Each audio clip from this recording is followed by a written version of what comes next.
Christmas Mystery by Jostein Gaarder. Chapter 3, the 3rd of December. Joachim woke up early on the morning of the 3rd of December. The Donald Duck clock that hung above his desk said 7:15, so there was still half an hour to go until Mama and Papa's usual waking time. He remembered that he had dreamt about something strange, but he was not quite sure what. It had been something to do with the angel ethereal and the lamb. He pulled himself up in bed and peered up at the magic advent calendar. At the top of the picture, several angels were floating down through the clouds in the sky. One of them was blowing a trumpet. That was to wake up all the sheep and shepherds, of course. Joachim imagined that the angel on the right of the picture must be ethereal. He was just as Joachim had thought ethereal might look, and he was smiling at Joachim, raising an arm as if he was trying to wave to him. The angel seemed clearer than yesterday. Joachim got to his feet on the bed and opened the door with the number 3 on it. He saw a tiny little picture of a vintage car. He had seen that kind of old car once when he went to the Technical Museum with Grandpa. Joachim didn't understand what a vintage car could have to do with Christmas. But then he picked up the little piece of paper that had fallen out of the calendar and down onto his pillow. He snuggled down under the duvet and read what was written on the sheet. The second sheep. Elizabeth and the angel ethereal ran on after the lamb. Soon they had left the wood behind and were going down a narrow country lane. In the distance, thick smoke was rising from some tall factory chimneys. "There's a town," said Elizabeth. "That's Halden," explained the angel. "We're quite close to Sweden." Suddenly they heard a clatter right behind them. Elizabeth turned and saw an old car driving towards them.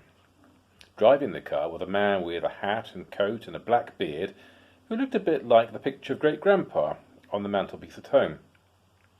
As he passed, the man sounded his horn and doffed his hat. "That car must be terribly old," exclaimed Elizabeth. "On the contrary, I think it was probably brand new," said Ethereal. "I always thought angels were much cleverer than humans, but you don't seem to know much about cars," said Elizabeth, sighing in frustration. But she didn't want to argue with the angel, so she went on, "But I suppose you don't drive cars in heaven. I expect God has forbidden any kind of pollution." Ethereal tried to hide a laugh. He pointed to a pile of logs. "Sit down here," he said. "You deserve a short rest, and there's something important I have to tell you about our journey to Bethlehem." Elizabeth sat down and looked at the angel. "Don't you get tired too?" she asked. The angel shook his head. "No, angels don't get tired. We're not made of flesh and blood. It's flesh and blood that get tired." Elizabeth felt a bit embarrassed. Of course angels didn't get tired. If they did, they wouldn't have the strength to fly up and down between heaven and earth. "Now, can you tell me exactly where we are going, my dear?" asked the angel. "To Bethlehem," replied Elizabeth. "And what are we going to do there?" "We're going to stroke the lamb, I suppose." The angel nodded. "And we'll also welcome the baby Jesus into the world. He was called God's lamb because he was just as kind and innocent as the little lamb's fleece is soft. We have to travel 2,000 years backwards in time to the moment when Jesus was born." Elizabeth put her hand to her mouth. "But isn't it impossible to travel backwards in time?" she asked. "Not at all," said Ethereal. "Nothing is impossible for God, and I am here as God's messenger. We have a small part of the journey behind us already. Down there you see Halden, and we have arrived back at the beginning of the 20th century. Do you understand?" "I think so," said Elizabeth. "And that means that the car wasn't old after all." "No, it may have been brand new. I'm sure you noticed how proud the driver was when he sounded his horn. Not very many people owned cars then." Elizabeth simply sat and stared, and Ethereal continued. "Since you began running after the lamb, more than 50 years have gone by. We are running to Bethlehem through time, going downhill through history, on a diagonal line. It's like running before the wind or rushing down a moving staircase." Elizabeth nodded. She wasn't sure she understood everything the angel was saying, but she knew how clever it all was. "How do you know we're at the beginning of the 20th century? The angel raised his arm and pointed at a gold watch on his wrist, decorated with a row of shining pearls. On its face it said, 1916. "It's an angel watch," he explained. "It isn't quite as accurate as other watches, but in heaven we're not too particular about all the hours and minutes." "Why not?" "We have the whole of eternity to see to," replied the angel. "And anyway, we never have to catch a bus to get to work on time." Now Elizabeth understood why the church clock had only struck 3, even though it had been 6 or 7 o'clock when she ran from the shop, and why the snow had disappeared and it had suddenly become summer. She had run backwards in time. "You began running along the diagonal path as soon as you started chasing the lamb," continued the angel ethereal. "That's when the long journey through time and space began." Another car approached them from the opposite direction, leaving a cloud of dust and sand behind that made Elizabeth cough. When the dust cloud had settled, she pointed up at the road. "There's our lamb again. But look, now there's a grown sheep as well." The angel nodded. "Verily I say unto you, that sheep is going to Bethlehem too." With that they began to run. When Elizabeth and Ethereal had caught up with the lamb and the sheep, both of them bounded on as well. "Lambkin, lambkin," coaxed Elizabeth. But the lamb and the sheep would not be coaxed into standing still. They were going to Bethlehem, to Bethlehem. They passed the outskirts of Haldon, and paused for a moment to look down at all the people walking in the streets and the markets.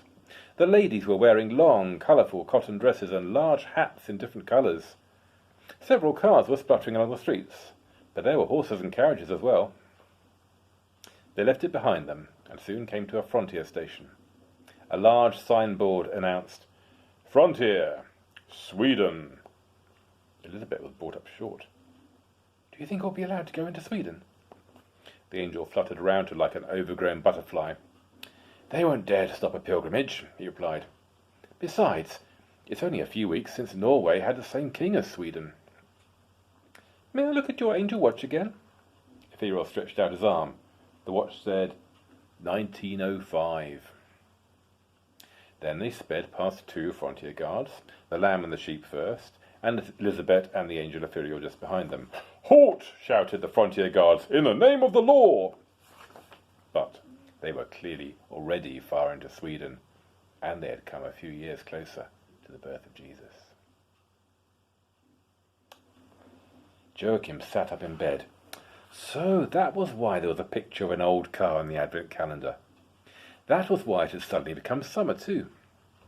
Joachim made haste to lock the piece of paper with the story about Elizabeth and Ethereal into the secret box, in case Mama and Papa came into the bedroom. Afterwards he sat for a long time, thinking over what he had read. Joachim was old enough to know that you can't really run backwards in time, but at least you can do it in your thoughts. At school he had heard that 1,000 years to mankind can seem like one single day to God. And the angel Ethereal had told Elizabeth that nothing is impossible with God. Could Elizabeth and the angel really have run backwards in time? Soon he heard Mama on the landing. She opened the door to his room and asked, "Have you opened your Advent calendar?" He nodded, and Mama leaned over the calendar. "A vintage car!" she exclaimed. She sounded a bit surprised, almost disappointed. Perhaps she thought there ought to be pictures of angels and Christmassy things every day. "It's because Elizabeth and the angel Ethereal have run to Sweden at the time when cars like that were brand new," said Joachim. "They're going to run all the way to Bethlehem." "I think you're a real little storyteller," replied Mama, patting him on the head. She went into the bathroom. Joachim felt a tickle in his tummy when he thought of all the clever things he knew that Mama and Papa believed he was just making up. He decided on something even more clever. On Christmas Eve, he'd put together all the pieces of paper that had come from the magic calendar and place the packet under the Christmas tree. Then he would write, "To the best Mama and Papa in the world," on the outside of the packet. It was rather a pity he had had this idea, because it made him look forward to Christmas even more. And though it was fun to have something to look forward to, it was boring having to wait so long. When Joachim looked forward to something exciting, it almost gave him a headache. That afternoon, Papa complained that he still hadn't found his driving license. In that case, he wasn't really allowed to drive, said Mama. But when Papa heard that, he snorted. like a steam engine. See you tomorrow.